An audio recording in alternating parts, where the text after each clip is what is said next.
Hi there, Paul. A very long time ago, way before steel had been erected into the earth, there lived a young girl, Chenai, and her grandmother, Mbuya. Chenai's mother had been abducted by a band of raiders when Chenai was just about a few moons old and was still solely reliant on her mother's breast for nourishment. Her paternal grandmother had taken her in and fed her got milk until her little teeth developed enough to dig into the assortment of food that was laid before her. When Chenai started to toddle about, her grandmother scotted, allowing her legs to carry her bare feet across the yard. Her father died. He had gone into the forest to hunt with the other men from the village when they shot at a wild boar. The lethal arrow struck the boar between its nose, but it did not fall. Blinded with rage, the boar charged towards the group of hunters, and as they scattered, the boar chose the nearest man, who was the easiest target. Chenai's father tore off into the woods, but the boar followed, its rage and pain giving it more speed. In just a couple of strides, the boar had caught up with Chenai's father, and raising its left hoof, it kicked the man high up in the air. But even as he flew, Chenai's father threw a spear straight into the boar's left eye, showing bravery. When, however, it came crashing down onto the ground, the boar lifted its foot again and pressed it onto the man's chest until he lay on the ground lifeless. When the rest of the hunters had carried the body home, Chenai's grandmother had thrown herself onto the ground, wailing. Thinking it was a parody, little Chenai also threw herself into the dust, rolling round and round in it, waving her tiny legs and feet into the air, laughing. Within a few days, however, Chenai's father was buried. As a seasoned hunter who had died while working, his burial had been solemn yet celebrated, dignified yet lavish. The wild boar had been eventually caught and killed, and the meat had been eaten at the funeral. However, the head had been placed in the grave before Chenai's father was laid to rest. After his body had been buried, the hunters broke down into a frenzied dirge before assembling and shooting 36 arrows on top of the mound of soil to symbolize that a hunter and a warrior lay there. After the funeral, Chenai continued to grow. Her baby cheeks began to fade and huge dimples appeared on her cheeks whenever she smiled. She was growing into a beautiful girl, and everyone who encountered her was enchanted by the dimpled, ever-smiling girl. Even her grandmother's grief of losing her son and her daughter-in-law abated as she nurtured the little girl into promising youthfulness. With Chenai's father dead, however, the dynamics in Chenai's home changed. He had been the breadwinner, going into the forest to hunt, bringing back meat which he bartered in exchange of grains and trinkets for the home. He sold the skins he took from animals for cattle and goats that helped to enrich the family. He paid off the village farmers with tiny animals such as rabbits, and they would till off the family farmland. But with him gone, and we are unable to hunt because women could not hunt, and Chenai too young and too small to do meaningful chores around the house, Mbuya had begun to batter some of the hens, then the goats, and even the cattle to feed herself and her granddaughter. Sometimes the two of them would help a farmer with his harvest, and they would get some leftover grain that they would use. But with time, the livestock ran out, and Mbuya was too old to do anything hard and laborious anymore. Chenai was 9 years old then, and she would go from farm to find any grain that would have been left over by harvesters. Even as her beauty remained, she started to look more raggedy than her age mates because of poverty. Their fortunes turned for the worse when one day the king died and another king was appointed. Now, the new king was a cruel man and demanded exorbitant tributes from the subjects. Those who failed to pay were ousted from their homes, with their spaces being allocated to wealthier families.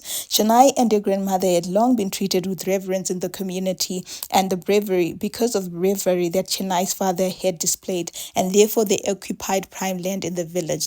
When the king's aides came the first time to demand tribute, Chenai's grandmother had cried, "What can I do, Vanangu? You know I am too old to work the fields and I cannot give the king anything. Please be lenient, if not for my old soul, then for the sake of my little granddaughter here. Please," she pleaded. The aides, although under strict instruction to evict villagers with owing tributes, had felt pity for the old woman. They had known her son. The old woman had also been friends with their mothers. It would be too ashaming to chase her out. So they took a little bit of grain from one sack and some trinkets in another sack and lied to the king that she had paid. But that system did not last long. The king learned that the aides were being lenient to the villagers and fired them all, replacing them with his brothers and cousins, men as cruel as he, men who walked with dogs dripping saliva from their tongues. When they got to Mbuya's homes, these men, Mbuya opened her mouth to plead, but when she saw the dogs, she grabbed her granddaughter and clutched her at her hip. Old woman, one of the aged, bellowed, and both Chenai and Mbuya shivered. Where is the king's stew? When Mbuya opened her mouth to respond, no words came, and she stood there, gaping. One of the aides rushed into the hut, and the clatter of falling clay pots could be heard behind him.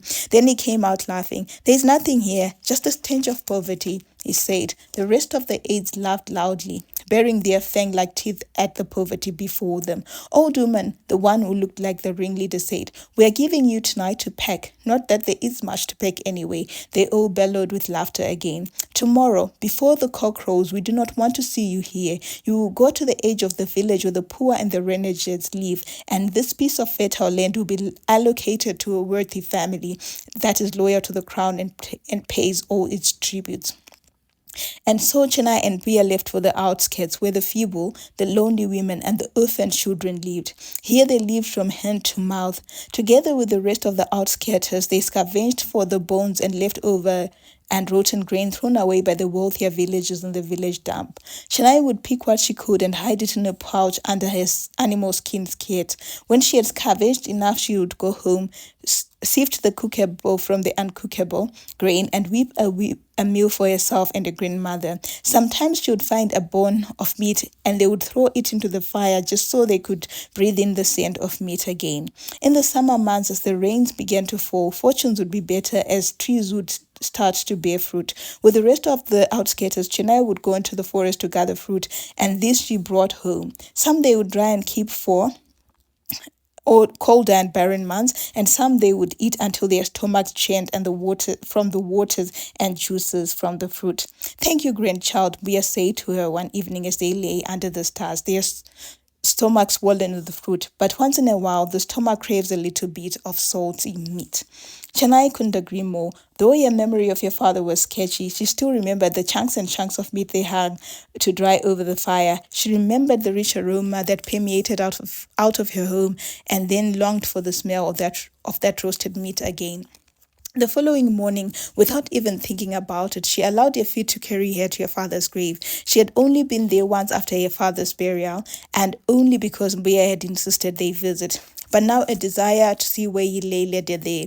She stood there for a long time, watching the shadows of the arrows and spears change direction as the sun sped across the sky. She tried to remember him, but could not even when she closed her eyes. She could not see his face or imagine his voice or his scent. She stood there and cried for a stranger she hardly remembered meeting.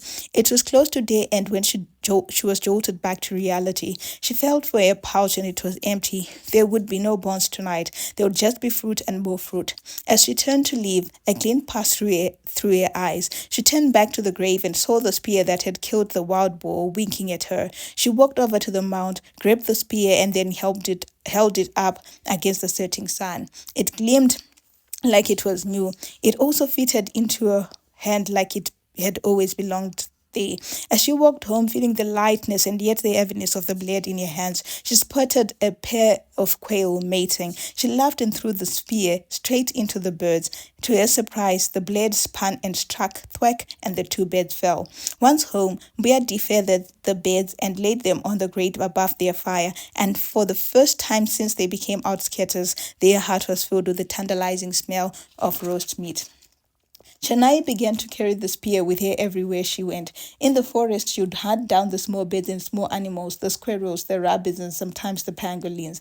As she practiced her aim, she began to hit targets more and more harder, and always would carry something home to eat. At first, Mbuya and her would lock themselves inside the shabby hut and devour the meat hungrily, the juices and the fat running down their lips and chins and falling to their lips. Before long, they were full of meat, and they began to share with one neighbor, then another, until all the outskirters began to rely on Chenai for meaty nourishment. She takes after her father, they would say after bites of rabbit. Where on earth have you seen a girl that is so good with a spear? They would ask as they pried a string of bark off their teeth. Yes, yes, strong one she is, they would say, petting their full stomachs. But we have to be careful no one in the village learns of this. They would demand tribute from the girl, and she and her grandmother would be readmitted into the main village again. Yes, yes, and we would have no meat again, another said. Before long, Chenai was the hero of the Bedrock Gold group. Not only did they praise their prowess with the spear, they also praised their generosity, the generosity of her heart. At night, the outskirters would converge at their heart, and they would share stories while eating meat. During the day, they would plant their infertile lands and plant seeds that forced to sprout. A group of young men and women would also go with Chenai into the forest and learn to hunt. In the forest, Chenai learnt the sound of birds and animals. She smelt the scent of rain from villages away. She could sense danger from a few steps apart, either from a stake lying in wait or from days and days away from the frantic calls of birds and animals in the forest. She became attuned to the forest, and it became her second home, welcoming her with open arms when she entered, rewarding her with gifts when she worked, and bidding her farewell with warmth when she left. One afternoon, as she followed the trail of deer in the forest, she felt a keen pair of eyes on the back of her head.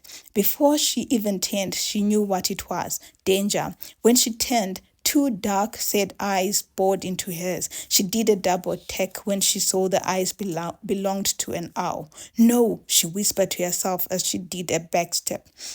An hour in the afternoon was a taboo.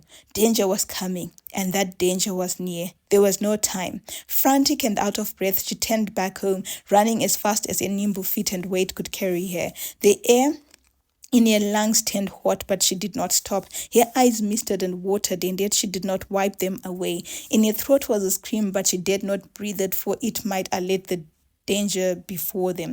She arrived in the outskirts as the sun began its descent downwest. All seemed well amongst the outskirters as they carried out their daily mega chores, but one of them turned and saw the hunter girls tumbling before them, eyes bloodshot, lungs airless. War! Chenai shouted, but it came out in a whisper. War! She called it again. Raiders! Leave! Go to the forest! Run! She ran to her hut and met her grandmother by the door. The woman needed no telling twice. She secured her wrapper even more tightly to her waist and with an elderly hobo ran off with the others into the forest. About 30 people remained with Chenai. These were the young men and women outskirters who felt were old enough to help Chenai fight.